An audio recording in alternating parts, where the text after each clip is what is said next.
Something changed, something snapped. It's become obvious to me in the aftermath of this synagogue shooting in Pittsburgh and the relentless media assault on Gab.com and its founder, Andrew Torba, who's now being compared to the shooter himself, which is so insane and so irresponsible and dishonest on the part of the press. But it's becoming obvious to me that the internet ecosystem, which I'll describe here in a second, absolutely will not allow truly free speech to exist. And by truly free speech, I mean a Gab.com approach, which is that basically anything goes, any speech. And Andrew Torba, he has explained numerous times that in his opinion, he recognizes that there is, quote, bad speech or evil intent speech on Gab, but he says that the answer to bad speech is more speech. And philosophically, I agree with him on that point, that for every ignorant, racist person out there who wants to speak, there should be, you would hope, hundreds or thousands of other more enlightened, educated individuals who would drown out that voice and call for civility and call for human dignity. And so you could argue the answer to bad speech is more speech. And yet, at the same time, it's now obvious that the deep state operatives who are running all these campaigns to try to silence the voices that they don't control. Remember, this is all about control from the point of view of the globalists. What they're doing is, as they set up these false flag shootings, they make sure that the shooters or the bombers or whoever have online accounts at Gab or the other organizations that they're trying to destroy, such as now brighteon.com, which is my website, the video site alternative to YouTube. Thus, when the violence takes place and people are shot or people are bombed or whatever the attack happens to be, then a memo goes out to the media and the media says, well, oh my God, this person had an account on Gab. Gab is evil. Down with Gab. Well, the guy also had an account on Facebook, so why isn't the media saying Facebook should be banned? Right? You don't see that anywhere. People have accounts on Twitter. People have electrical service accounts with their local electricity companies. How come the electric companies aren't told to cut off the electricity of this bad person? Or cut off the heat, cut off telephone service. Or maybe we should just ban the internet because bad people use the internet, so obviously the internet must be banned by their logic.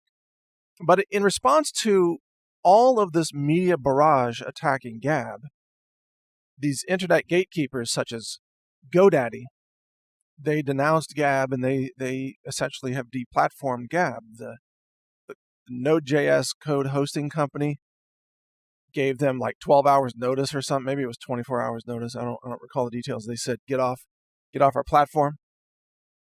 At the same time, GoDaddy said, we're not going to be your domain registrar anymore. You've got 12 hours to move your domain. All of this insane stuff being deplatformed everywhere. And as a result, Gab is literally offline. And the simple practical truth of the matter is that every online website system, whether it's Gab or Brighteon or other alternatives, BitChute, for example, video sites, they all depend on an ecosystem, an internet infrastructure that has to function in order for that site to remain online. And Brighteon.com is the same. We rely on third-party components and hosting services and transcoding services for videos and all these other things. And of course, the domain name system and the domain registrars. Even if you build your own server farm and have all your own code and all your own system, you still have, you depend on a fiber optic line. What if the fiber optics company says, oh, we're going to cut you off because we don't like what you're saying? That could happen. Or what if the domain name system, DNS, just decides that, hey, from a DNS level, they're going to start banning speech that they don't like. They just start banning domains.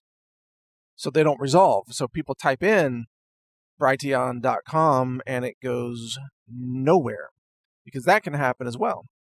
And that's that's what these gatekeepers, that's the power they have.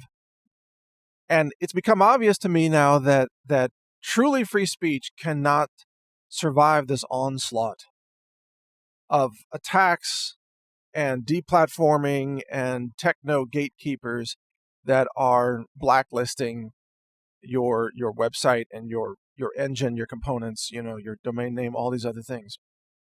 And it's a very shocking realization, because up until now, the internet has been a place where, if people wanted to go to your website, they type in your domain name and they find it. And if people don't want to go to your website, nobody's forcing them to. So it's end user's choice. But now, all of a sudden, it increasingly appears like these tech giants are going to decide for themselves, well, which sites are allowed to even exist versus which sites are going to be deplatformed. So then the question becomes, for those of us who are running platforms like brighteon.com, how do we survive? Seriously, how do we survive this ecosystem of a suppression of speech? Because, you think about it. You think about what's on brighteon.com, and there are a lot of really great videos and home gardening videos and good political analysis and news videos. And then there are some videos, and some of them we've already flagged, that are like, wow, I really wish this wasn't here. But it's that person's free speech. I don't agree with it. It sucks that this is on this platform. It's not illegal, so we don't have a justification to ban it for violating laws, but it's some very dark, negative speech that's out there. There's some of that even on brighteon.com. Although again, we're flagging it. We're trying to flag all that stuff, and we're going to have an enhanced flagging system soon too that will present additional on-page warnings. By the way, but how do we survive when somebody who wants to take us offline can just say, "Oh, well, they're like a nest for hate speech. Look at this video." They can pick 3 or 4 videos that are particularly bad, but not representative of the overall tone of the site. And they can say, "Well, look, somebody on there said this." But of course, they never apply that logic to Twitter, because there's all kinds of crazy filth and racism and Jew bashing and all kinds of things on Twitter, but they never say that that's Twitter, that Twitter endorses that, or that Twitter is a safe haven for hate speech, even though probably it is. They never say that about Facebook. For some reason, the tech giants that are run by leftists are never held to the same standard of accountability as the independent websites. So they'll blame the independent websites and say, well, you are allowing these bad actors to speak. And then they'll demonize you and they'll lie about you. They've done this to Andrew Torba. They've done this to Gab. They've done this to Alex Jones. And it's just a blueprint now that they use for everybody that they want to deplatform.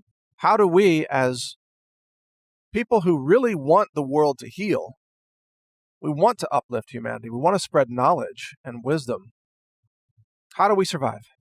And I don't know the answer to that question yet. That's why I'm asking you. And I put out an announcement that's asking for your suggestions. We welcome your video suggestions and support ticket suggestions. How do we survive and protect the speech of those voices that deserve to be heard, while also not allowing our platform to be exploited by those who have intent to do harm?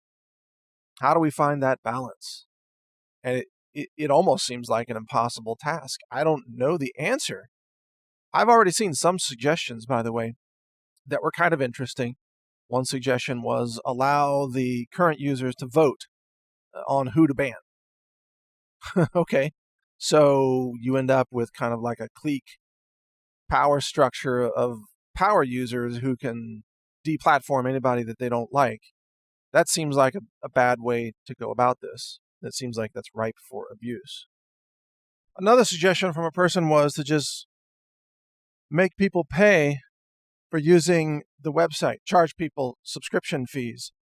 Well, I don't know how that solves the problem. Just because people are paying doesn't necessarily mean that bad actors can't also pay in some way and then still exploit the website to spread a message that might cause harm. So I don't think that solves it. Another suggestion was that, well, we decide. We decide, we being the founders, we decide who to ban and who to allow. Well, how do we know? I mean, who gave us the God power to decide what's correct speech and what isn't correct speech? We have our own obvious biases. I mean, every human being does. How do we know we're always going to get it right? And what are our internal guidelines, even if we were to adopt such a position? How do we do that? I don't. It's a very complex issue. Another suggestion was require people to prove their identity, like require them to email over a copy of their driver's license or something. Hey, I don't want to be invading everybody's privacy for this. We're trying to get away from that. We want whistleblowers to have anonymity, for example. So I don't know the answer to this, but we welcome your suggestions. We want to try to survive and stay alive and support free speech. So we welcome your suggestions in all of this. Thanks for listening. Mike Adams here for brighteon.com. Take care. Learn more at healthrangerreport.com. Thank you for watching. If you want to support our mission, visit us at healthrangerstore.com for the world's largest selection of lab-verified superfood and nutritional products for healthy living. It's at healthrangerstore.com.